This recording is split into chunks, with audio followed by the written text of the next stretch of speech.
सभी साथियों का स्वागत करता हूं अपने YouTube चैनल सुरेंद्र सिंह बोरा में। साथियों, जैसा कि आप जानते हैं कि सबसे पहला काम मेरा जो है प्रशिक्षित बेरोजगारों के लिए जो भी समस्या है उस समस्या को सॉर्ट आउट करने का।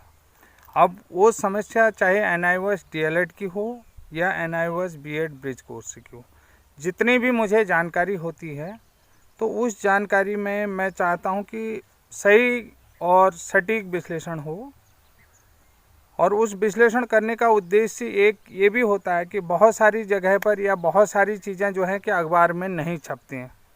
अखबार में जब हाई कोर्ट से भी कोई याचिका पर निर्णय होता है तो वही खबर छपती है। असल में हो क्या रहा है ये कोई नहीं जानता है। तो जैसा कि कल आपने देखा होगा, एक जो है कि शिक्षा निदेशालय की तरफ से एक सूचना जो है कि एक समझे कि एक बहुत महत्वपूर्ण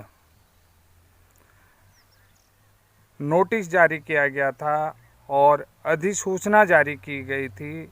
सीधी सी बात कहें तो वहाँ से जो खबर आ रही है कि वो NIOS DLED वालों के लिए आ रही है। जो अधिसूचना जो है कि विभाग की तरफ से जो अधिसूचना दी गई है तो उसमें क्या आया है ये चीज़ देख लीजिए। जैसा कि पिछली बार बहुत बड़ी बात हुई जब दिल्ली सुप्रीम कोर्ट ने जो है कि NIOS वालों को नैनीताल हाई कोर्ट वापस भेजा। तो नैनीताल हाई कोर्ट वापस भेजने के बाद जो है उनके एडवोकेट श्री बहुगुणा जी की जो है कि बहुत सारी बहस हुई थी। तो उसी समय जो है कि मैंने आपको एक वीडियो बना करके कह दिया था कि जो NIOS DLED वालों का था तो कोर्ट की तरफ से ये कहा गया है कि आप नियुक्ति लेटर दो और जो है कि आप जो है कि उस विद्यालय में काम करते थे वहाँ का नियुक्ति पत्र दिखाओ या ज्वाइनिंग लेटर दिखाओ, तो उसके बाद जो है कि हम डिसीजन देते हैं, ये चीज़ कही थी। तो अब बहुत सारे लोगों ने कहा कि प्राइवेट विद्यालय में कहाँ से नियुक्ति पत्र मिलता है, कहाँ से सैलरी स्लिप मिलता है। तो सभी लोग जानते हैं कि अधिकतर जो चीज़ें होती हैं कि विद्यालय भी अध्यापकों के नियुक्ति को छुपा के रखता है, क्योंकि छात्र संख्या कम होती है लेकिन अध्यापक ज़्यादा होते हैं। तो बहुत सारे अध्यापकों को वो रफली जो है कि नियुक्त करते हैं बहुत सारे विद्यालय, ताकि उनको जो है कि खाते में वेतन न दिया जाए और ओपन वेतन दिया जाए। और कई जगह पर खाते पर वेतन दिया जाता है। तो ये बहुत तरीके होते हैं। तो सीधी सी बात है, किसी भी जो प्राइवेट स्कूल में पढ़ाने वाले अध्यापक हैं उनके पास ना तो ज्वाइनिंग लेटर होगा और ना ही नियुक्ति पत्र होगा।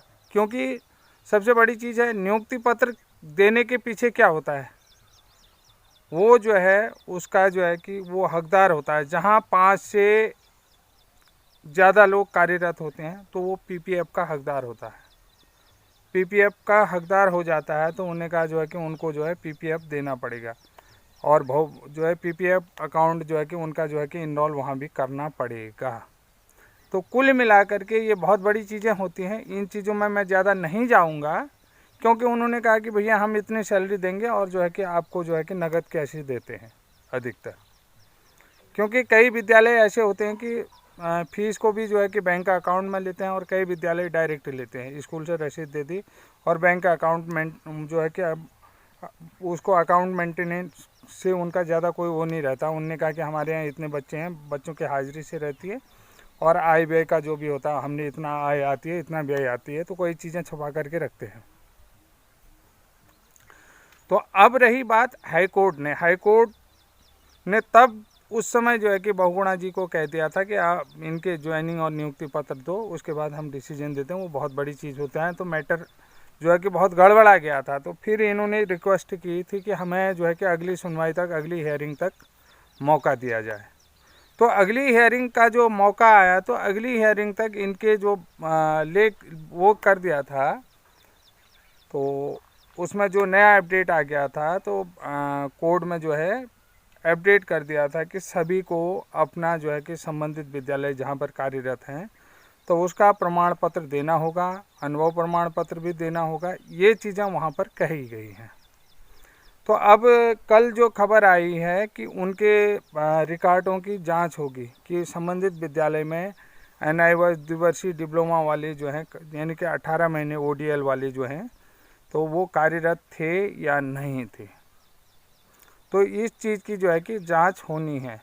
और ये जांच देखिए, आप SIT लेवल पर ये जांच, कोई SIT लेवल पर जांच नहीं हो रही, ये नॉर्मली जांच हो रही है। ये एक विभागीय प्रक्रिया का हिस्सा है, ये जो है न्यायिक प्रक्रिया का हिस्सा है, इसमें कोई SIT जांच नहीं हो रही है।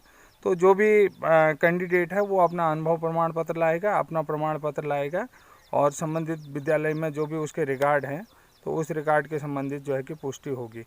अब यहाँ पर पुष्टि कैसे होगी कि संबंधित जो टीचर है, जो वहाँ पर नियुक्त अध्यापक है, उसका रिकॉर्ड आपके ब्लॉक संसाधन केंद्र में गया है या नहीं है। अब यहाँ पर देखा जाएगा कि आपका रिकॉर्ड जो है ब्लॉक संसाधन केंद्र में गया है या नहीं गया है। तो अधिक सारे अध्यापकों का जो है कि ब्लॉक संसाधन केंद्र में जाता है रिकॉर्ड। तो अब पहली बात बताता हूँ कि जो भी NIOS DLED से ODL प्रोग्राम वाले हैं, वो सभी एंट्रेंस टीचर थे। कोई भी किसी ने ग्रेजुएशन करा, उनके पास पढ़ाने की, टीचिंग की कोई भी स्किल नहीं थी। समस्या कहाँ पर आ रही है आप देखिए। तो उन लोगों के पास कोई टीचिंग स्किल तो थी नहीं। तो मान लिया जाए लड़का MSc है और उसे मैंने अपने विद्यालय में जो है कि टीचर नियुक्त कर दिया है कि उसको भाई विद्यालय में मैथ पढ़ा ले या गणित पढ़ा ले, व्यक्तिगत फेद पर भी जो है कि गणित पढ़ाने, और बच्चा जो है थ्रू आउट फर्स्ट क्लास है। जो भी संबंधित अध्यापक है MSc फर्स्ट क्लास और मैथ बहुत एक्सीलेंट मैथ पढ़ाते हैं। ऐसे ही कोई अंग्रेजी बहुत एक्सीलेंट पढ़ाता, तो मैंने उनको जो है कि MA इंग्लिश टॉपर है, मैंने अपने विद्यालय में जो है कि अच्छा रखते। लेकिन उनके पास क्या है कि टीचर की स्किल्स नहीं है, टीचर ट्रेनिंग सर्टिफिकेट उनके पास नहीं है, टीचर ट्रेनिंग डिग्री उनके पास नहीं है। तो अब ऐसे अध्यापक का रिकॉर्ड मैं ब्लॉक संसाधन केंद्र में कहाँ से दूंगा, आप ये बताइए। तो उन अध्यापकों का रिकॉर्ड तो ब्लॉक संसाधन केंद्र में जाने का मतलब ही नहीं होता है। और जिन अध्यापकों का रिकॉर्ड गया होगा, मान लिया जाए B.Ed वाले होंगे, और अधिकतर B.Ed वाले होंगे, B.Ed वाले जो हैं कि DLED करेंगे क्यों, 2 वर्षीय DLED करेंगे क्यों? वो तो जो है कि ब्रिज कोर्स करेंगे, नहीं करेंगे, ब्रिज कोर्स करेंगे। तो अब देखिए इनके रिकॉर्डों में दिक्कत आएगी या नहीं आएगी, ये आपसे पूछना चाहता हूँ। ये कमेंट आप लोग मुझे कमेंट करके दें कि भैया, जब मान लिया जाए मेरा प्राइवेट विद्यालय है और मुझे जो है कि जिला शिक्षा कार्यालय से जो है कि UDICE कोड मिला हुआ है, तो मेरे विद्यालय को जो है कि जिला शिक्षा कार्यालय से UDICE कोड भी मिला होगा। तो बहुत सारी जांचें भी हुई होंगी और मैंने जो है वहाँ ट्रेंड अध्यापक दिखाए होंगे। अब जो है कि जो 2 वर्ष का NIOS DLED करा, तो वो किसने करा? जो लोग अनट्रेंड हैं, जो लोग प्राइवेट स्कूल में, मान लिया MSc फर्स्ट क्लास हो सकता है, BA फर्स्ट क्लास हो सकता है, MA फर्स्ट क्लास हो सकता है, स्नातक तो हैं, पढ़े लिखे तो हैं, लेकिन उनके पास जो है कि टीचर की डिग्री या सर्टिफिकेट नहीं है। उन लोगों के पास अध्यापक हो, यानी कि विद्यालय में पढ़ाने के लिए जो सर्टिफिकेट की आवश्यकता है वो नहीं है, चाहे वो DLED हो या जो है BTC हो, वो प्रमाण पत्र नहीं है। क्योंकि अगर उनके पास वो प्रमाण पत्र होता तो वो अध्यापक नियुक्त हो, वो B.Ed नहीं होंगे। तो अब देखिए कि जो कोई भी विद्यालय है, विद्यालय जो है कि जब उनके पास कोई टीचर सर्टिफिकेट या टीचर डिग्री ही नहीं है, तो उनको अध्यापक नियुक्त करेगा क्यों? तो ऐसे में दिक्कत आएगी नहीं आएगी? ये बहुत बड़ी समस्या होने जा रही है। आप लोगों को मैं बता देता हूँ, बहुत सारे लोग मेरे कमेंट से नाराज़ भी होंगे। जब प्राइवेट कॉलेज जो भी जिसने UDICE कोड लिया होगा, तो UDICE कोड लेने से पूर्व जो है कि उन्होंने जो अपने यहाँ कार्यरत अध्यापक दिखाए होंगे, वो तो ट्रेंड टीचर ही दिखाएगा। उन लोगों का रिकॉर्ड जाएगा। जो आप लोग अनट्रेंड हैं, जो 18 महीने का ODL प्रोग्राम है, तो आपका रिकॉर्ड वहाँ कैसे जाएगा? आप पढ़ा तो रहे हैं, हम भी मानते हैं कि पढ़ा रहे हैं, आप रियल हैं, लेकिन आपको नियुक्ति या ज्वाइनिंग लेटर कैसे दे देंगे बिना प्रमाण पत्र के? आपका रिकॉर्ड जो है कि ब्लॉक संसाधन केंद्र में कैसे चला जाएगा? यानी कि ब्लॉक संसाधन केंद्र का करने का BO कार्यालय में कैसे चला जाएगा? ठीक है, ब्लॉक एजुकेशन ऑफिसर के जो कार्यालय में वहाँ कैसे चला जाएगा? ये बहुत बड़ी समस्या होने जा रही है। इस समस्या को आप देखें, ये समस्या क्या होगी आप लोग कमेंट दें, उसके बाद मैं बताऊंगा कि मेरा काम है सिर्फ आपकी समस्याओं पर सुझाव देना। तो इसको आप कैसे हैंडल करेंगे? ये मामला जो है कि अभी 24 फरवरी को जब कोर्ट में सुनवाई होगी तो उस समय जो है कि ज़रूर आएगा। कहीं न कहीं ये चीज़ है, इन बिंदुओं पर आपको फोकस करना है। और ये फोकस कैसे होगा, मेरा खासकर उन NIOS 18 महीने के ODL कैंडिडेट्स के लिए है जिनके सामने में ये दिक्कत आने वाली है। बहुत सारे लोग मेरे वीडियो से नाराज़ भी होंगे, लेकिन मैंने जो सच है सच को कह रहा हूँ। सच ये बात है कि बिल्कुल सच है, तो सच से इतर नहीं है, क्योंकि आपने विद्यालय में पढ़ा रखा है और विद्यालय में जो है कि विद्यालय से आपका रिकॉर्ड जा नहीं सकता है, क्योंकि जो ब्लॉक संसाधन केंद्र कहेगा भैया हमें तो ट्रेंड अध्यापकों का ही नाम लेंगे, तो आपके पास वो जो है कि कोई ट्रेंड होने का प्रमाणिकता नहीं है। और ना ही कोई बीच बीच में आपको ऐसे कोई ट्रेनिंग प्रोग्राम नहीं करवाए हैं, या किसी NGO से आप नहीं आए हैं जो कोई एजुकेशनल NGO, जैसे कि EGS आचार्य आए हों, पैरा टीचर आए हों, शिक्षा मित्र आए हों, तो ऐसे किसी भी संस्था की तरफ से भी आपको नियुक्त नहीं किएगा। तो आप अपने प्रमाण पत्रों को कहाँ से वैध कराएंगे? ये बहुत बड़ी समस्या होने वाली है। आप वीडियो में बने रहें, अपना कमेंट दें, खुलकर कमेंट दें, उन पर मैं जो है कि पूरी बात करूंगा। जब तक आप लोगों के कमेंट नहीं आएंगे, आप लोगों के विचार नहीं आएंगे, तब तक मैं उस पर समाधान नहीं कर पाऊंगा। कि मेरा मकसद आपको कहीं भी आप लोगों का हरासमेंट करना नहीं है, आप लोगों को बताना है। तो हरासमेंट कहीं से कहीं तक नहीं हो। मैं चाह रहा हूँ कि पॉजिटिविटी जो है कि आप पॉजिटिव सोचें, पॉजिटिव विचार आपके मन में आने चाहिए।